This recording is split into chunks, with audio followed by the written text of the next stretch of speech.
নির্বাচিত সরকার ক্ষমতায় এলে টেলিকম নীতিমালা সহ অন্তর্বর্তী সরকারের নেয়া জনস্বার্থ সংশ্লিষ্ট সব নীতি পুনঃ পর্যালোচনা করা হবে বলে জানিয়েছেন বিএনপির স্থায়ী কমিটির সদস্য আমির খসরু মাহমুদ চৌধুরী।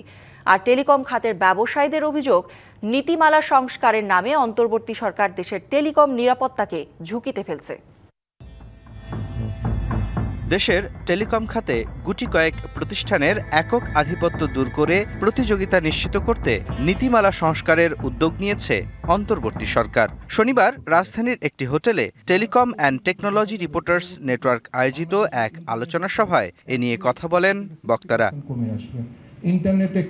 দেশীয় উদ্যোক্তাদের অভিযোগ, প্রতিযোগিতা নিশ্চিতের নামে সরকার টেলিযোগাযোগ খাতকে বিদেশিদের হাতে তুলে দেওয়ার পায়তারা করছে। শুধুমাত্র বিএসসিসিএল এর মনোপলি করার জন্য প্রাইভেট সেক্টরে সাবমেরিন কেবল আসতে দিবে না। যদি ব্যবসায় বৈষম্য দূর করা না হয়, আমাদের ব্যবসায়ীদের পুঁজি সবসময় অরক্ষিত থাকবে এবং দুর্বল থাকবে। একটি অনির্বাচিত সরকারের জাতীয় নিরাপত্তা ও দেশীয় উদ্যোক্তাদের স্বার্থ বিরোধী নীতি নেওয়া উচিত নয় বলে মনে করেন রাজনীতিবিদরা।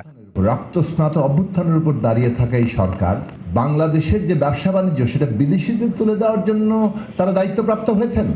সানবিট সব দিবে সামাল। সানবিট ম্যাজিক প্রেস ডিশওয়াশিং এর মাথা ঘোরানো সলিউশন। দেশীয় উদ্যোক্তাই হোক আর বিদেশি উদ্যোক্তাই হোক, জবাবদিহিতাবিহীন কিন্তু কোনো নীতি হতে পারে না।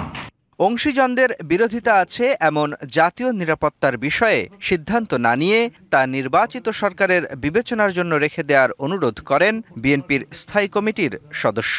দেশে কিন্তু কোনো ডেমোক্রেটিক অর্ডার নেই, অনির্বাচিত সরকার আছে, সুতরাং ওনাদের একটা লিমিটেশন আছে এবং বড় বড় ডিসিশনগুলো at the end of the day যারা জনগণের কাছে জবাব দিয়ে থাকবে সেই ডিসিশনগুলো অপেক্ষা করা হচ্ছে।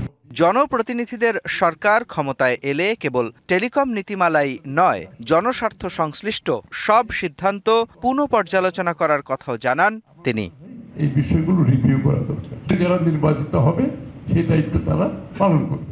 মুস্তফা মাহবুব, ডিবিসি নিউজ, ঢাকা।